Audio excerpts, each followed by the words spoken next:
수도권과 서울 일부 지역에서 역전세난 조짐이 보이고 있습니다. 전셋값 하락세도 점점 확산되는 상황인데 때 아닌 전세 안파에 갭 투자자들은 비상이 걸렸습니다. 조진희 부동산 전문가 모시고 얘기 나눠보겠습니다. 전문가님 어서 오세요. 네, 안녕하세요. 네, 앞서 이제 잠깐 언급을 했지만 요즘 전세 시장 하락세가 심상치 않은 것 같습니다. 어느 정도라고 진단할 수 있을까요? 기본적으로 지난달에 그 서울시 기준으로 봤을 때 0.02% 정도 하락을 했습니다. 이제 그게 한 5년치 통계 평균치를 놓고 봤었을 때 전체 서울시 물량 중에서 한 24%가 증가하다 보니까 상대적으로 전세 가격이 하락이 나타나고 있다라는 건데요. 통상적으로 봤을 때 한 3년 8개월 만에 가격 하락세라고 보시면 될 것 같습니다. 그 중에서도 서울의 가격 하락을 주도했던 지역은 이제 송파구 0.61% 정도고 가장 크게 이제 우려가 되고 있는 것들이 이제 경기 남부권부터 시작을 해서 평택이 한 3.82%, 그 다음에 가장 가격이 좋다라고 했던 하남 지역 같은 경우도 마이너스 1.99%를 지금 나타나면서 하락 조짐을 보이고 있는 상태라고 보시면 될 것 같습니다. 그렇군요. 이 전셋값 하락의 배경이야 뭐 꼽자면 많겠지만 가장 큰 건 역시 물량 문제겠죠. 네, 작년 저희가 이제 뉴스를 진행할 때부터도 계속 얘기들이 나왔던 것 중에 하나가 거의 70만 가구 정도가 올해부터 내년까지 입주해야 될 물량들입니다. 근데 이 가구들 중에서 올해부터 입주를 해야 되는 물량들을 놓고 봤었을 때 수도권 지역에 거의 20만 가구 가까운 지역들이 계속 대기 물량을 쏟아내고 있습니다. 근데 이런 현상들이 단순간에 나타났던 것이 아니라 매년 진행들이 돼 왔었습니다. 그런데 2015년부터 부동산 가격이 좀 더 상승하기 시작했고 특히 이제 분양권 전매가 활성화가 되기 시작한 2016년도부터 갑자기 많은 공급량들이 누적이 됐던 부분들이 있는데 실제적으로 이게 그 분양을 했던 시점이 아니라 입주하는 시점이 이제 18년, 19년도에 몰려 있다 보니까 아무래도 요즘 들어서 좀 더 두드러지게 나타나고 있다고 보시면 될 것 같습니다. 네, 상황이 이렇다 보니까 역전세난 우려가 감지되는 곳들이 꽤 있죠. 네, 원래 뭐 이제 매년 그 택지 지구라든가 뭐 신규 주택이 공급이 되면 일시적인 가격 형상들은 하락 현상들은 있었습니다. 대부분 그걸 이제 회복할 수 있는 기준들은 부동산 경기가 이제 활성화가 되면 그만큼 또 수요가 뒤따라주기 때문에 활성화가 됐던 부분들이 있습니다. 근데 올해부터는 이제 사전에 말씀드린 것처럼 경기 남부권 지역 같은 경우는 원래 예측했던 수요량보다 동시에 공급되는 양들이 굉장히 많습니다. 그리고 특히 16년도에 그 성행했던 분양권 전매들을 제때 처리하지 못했던 세력들이 남아 있으면서 추가적인 공급들이 나타났고 특히 이제 그 예정되었던 지구 외에도 입주 물량이 갑자기 쏟아지는 남양주 다산 신도시라든가 동탄 신도시 2기라든가 이쪽에 이제 아무래도 좀 더 많은 물량들을 대기하고 있다 보니까 뚜렷하게 나타나고 있는 것 같습니다. 그렇군요. 그런데 문제는 서울의 어느 지역도 안심할 수 있는 상황이 아니라는 겁니다. 실제 이런 분위기가 서울 전역으로 이제 확산될 것이다. 이런 분석도 나오고 있는데 전문가님께서는 어떻게 보고 계십니까? 크게 두 가지 지역으로 좀 나눠봐야 될 것 같습니다. 저희가 보통 통상적으로도 경기와 상관없이 그 수요 지역에 대체할 수 있는 지역이 있느냐 아니냐가 가장 큰 문제가 된다라고 하는데 가령 예를 들어서 지금 현재 가격 하락을 주도를 하고 있는 송파 같은 경우는 주변 남양주라든가 하남이라든가 해서 수요층을 분산시킬 수 있는 지역들이 있었습니다. 그리고 서울 그 송파구 자체에서도 문정지구에 대규모 입주가 있었고 위례신도시까지 퍼져나갈 수 있는 수요가 분산되는 부분이 있다 보니까 가격 하락폭이 가장 크고 도봉구 같은 경우나 송북구 같은 경우는 전세 가격하고 매매 가격 차이가 거의 없었습니다. 그러다 보니까 갭 투자가 성행했던 것들이 이제 어떻게 보면 가격 현실화도 나타나기 시작했고요.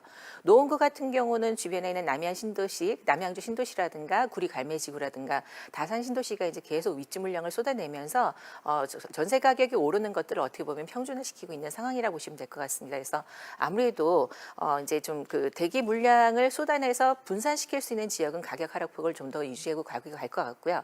그렇지 않으면 뭐 강남권역이라든가 서울 도심 같은 경우는 어차피 그 수요층들이 계속 대기가 되어 있기 때문에 큰 폭의 하락은 없을 것이라고 예상되어집니다. 네, 항상 전세난, 역전세난 이런 얘기들을 하다 보면 꼬리표처럼 붙는 게 하나 있습니다. 바로 깡통 전세인데 이 문제가 불거질 가능성도 있지 않습니까? 네, 며칠 전에 뉴스에서도 그 깡통 정세가 이제 나오기 시작하면 아파트 경매 시장을 반드시 얘기하게 되어 있습니다. 그래서 이번에 신용회복위원회라든가 그다음에 캄코 자산관리공사에서도 앞으로 아파트에 대해서 경매를 할 때 너무 헐값의 경매를 막기 위해서 1년 정도 그 주택을 팔고 회복할 수 있는 기간을 주겠다는 얘기가 나올 정도로 약간의 이산 조짐이 나타나고 있다고 보시면 될 것 같은데요.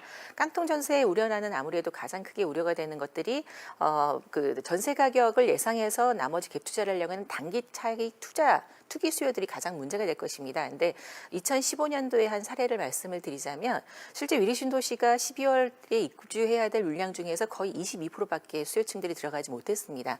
근데 이 층들이 결국에 그 다음 연도에 개포시형이 입주를 하게 되면서 그 물량을 회복을 시켰거든요. 근데 요번에 이제 저희가 걱정해야 될 부분들 중에 하나는 두 가지입니다. 신 DTI 적용에 의해서 한도가 줄어들다 보니까 1가구 2주택 이상자가 됐었을 때가 가장 큰 대출이 추가적으로 안 나오기 때문에 대출을 받아서라도 전세가 안 됐을 때 뭐 반전세를 놓는다거나 해서 이주를 하고 가야 되는데 그렇게 되지 않았을 경우가 지금 가장 큰 우려 세력으로 봐야 될 것 같습니다. 그래서 아무래도 4월 1일 전에 다주택자들이 팔지 않고 버티려고 했던 세력들 중에서 일부는 이미 전부터 이런 전세가 잘 맞춰지지 않는 지역을 중심으로 해서 매물들이 나오고 있다고 보시면 될 것 같습니다. 네.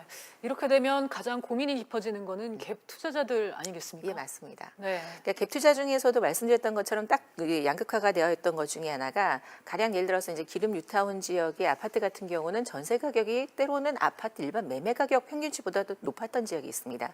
그런 지역에 이제 전세가 만기가 돼서 돌아오는 시점이 되게 되면 본인들이 그 갭 투자 목적으로 단기 차익을 목적으로 했던 분들 중에서는 대부분 자본이 많지 않은 경우들이 있습니다. 이제 강남권역하고 굳이 저희가 비교를 하는 것들을 많은 분들이 싫어하긴 하지만 어쩔 수 없이 해드려야 되는 게 여유 자본을 가지고 투자하는 쪽과 그다음에 누군가가 한다고 해서 어떻게 보면 무작정 쫓아갔던 세력들이 아무래도 좀 더 갭 투자가 작았던 지역 중심으로 됐었는데 전세 가격이 벌어지면서 최근에 아파트 가격 상승을 쫓아가지 못하면서 이 전세 가격의 갭이 점점 벌어지고 있는 상황입니다. 그래서 네. 아무래도 거기 그 세력들에 대해서는 우려 세력이 될 수밖에 없고 아무래도 이제 좀 위험 요소가 될 수밖에 없을 것 네. 같습니다. 아마 어쩔 수 없이 아파트를 팔려는 갭 투자자들이 늘어날 수 있을 것이고요. 이런 급매물에 따른 매매 시장의 영향도 분명히 있을 텐데요.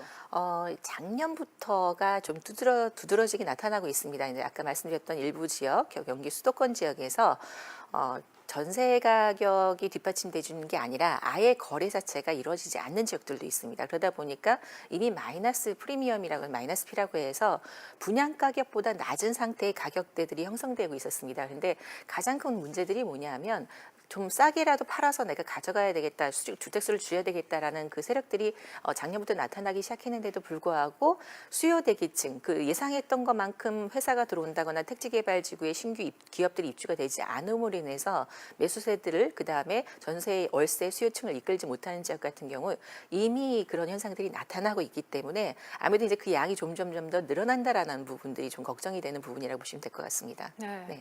이제 앞서 이제 부동산 전문가님하고 이제 계속 나눈 얘기를 정리를 좀 해보고 하면 전세값 약세는 좀 한동안 지속될 것 같은데 예.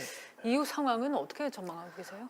항상 저희가 부득이하게 양극화 현상을 말씀을 드려야 되는 게 서울 지역에서는 그렇게 큰 영향들이 없지 않겠느냐라고 하는 것 중에 하나가 물론 오늘도 이제 재건축 안전진단 방향이나 이런 것들이 좀 더 강화가 된다고는 하지만 서울 시내에 그 공급됐던 그 주택량을 보면 이제 2016년도에 한 2만 5천 가구, 17년도에 2만 7천 가구, 18년도에 한 3만 4천 정도 됩니다. 그런데 이제 수도권에 예를 들면 8만 7천에서 거의 16만 가구로 4배수에서 6배 정도 차이가 납니다. 그럼 결국에는 그 수요층들은 분산돼서 전세로다가 돌아가는 층들이지만 서울 자체에서 그 또 소화해내는 그 수요층을 예상을 하거나 또 어차피 이렇게 될 바에 매수로 다 전환을 해야 되겠다라고 해서 오히려 매수층을 갖고 오는 강남권역이나 서울 도심에는 그렇게 큰 영향이 없을 것 같고요.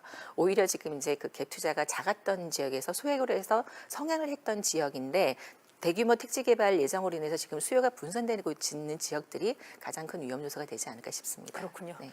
네, 최근 부동산 시장의 동향, 분위기를 조진희 전문가와 함께 짚어봤습니다. 오늘 말씀 감사드립니다. 네, 감사합니다.